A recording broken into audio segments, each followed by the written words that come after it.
வணக்கம், welcome to Chitra முக்லிஸ் kitchen. இன்னைக்கு என்ன பார்க்க போறோம்னா வெங்காய தொக்கு தான் பண்ண போறோம். ஸோ அது எப்படி பண்றதுன்னு பார்த்துடலாம். இரும்பு கடாயில் நல்லெண்ணெய் விட்டுருக்கேன், அது நல்லா காஞ்சிருது. கடுகு, அதே மாதிரி ஒரு 4 வெங்காயம், நல்ல மீடியம் சைஸ்ல 4 வெங்காயம் பொடியாக கட் பண்ணி வச்சிருக்கேன். கொஞ்சம் மஞ்சள் பொடியும் சேர்த்துக்கலாம். இது கூடவே வெங்காயத்தை சேர்த்துருவோம்.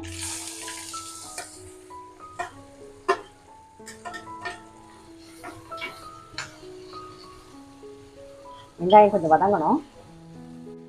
வெங்காயம் வதங்கும் போதே கொஞ்சமாக சர்க்கரை சேர்த்துக்கலாம். ஒரு 1/4 டீஸ்பூனுக்கு சர்க்கரை சேர்த்துருக்கேன். அப்படியே வதங்கட்டும்.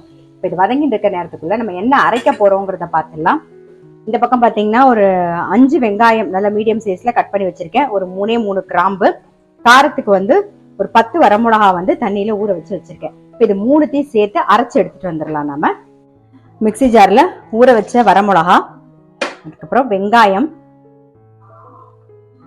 ஒரு 3 கிராம்பு எல்லாத்தையும் சேர்த்து அரைச்சிக்க போறோம். உப்பும் போட்டுடலாம். தேவையான உப்பை இப்பவே சேர்த்துக்கலாம். நாம தேவையான உப்பு இதெல்லாம் சேர்த்து அரைச்சி எடுத்துட்டு வரணும்.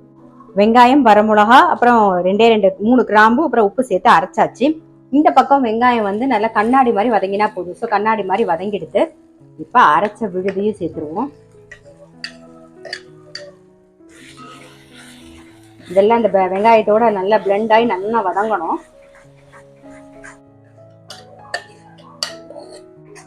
நல்லா மிக்ஸ் பண்ணிட்டு அப்படியே மூடி வச்சிருவோம். அடுப்பை சிம்ல வச்சு மூடி வச்சிருங்க. நல்லா அப்படியே இந்த சிம்லயே நல்லா வதங்கி வரட்டும். அதுக்கப்புறமா பார்க்கலாம். பாருங்க, மூடி வச்சிருந்தோமா, ஒரு நடுவில் ஒரு 2-3 வாட்டி கலரி மட்டும் விட்டுக்கோங்க. பாருங்க, நல்ல எண்ணெய் பிரிஞ்சு கலர் மாறி வந்திருக்கு பாருங்க. ஸோ இந்த ஸ்டேஜ் அவ்வளோதான், நம்மளுடைய வெங்காய தொக்கு ரெடி.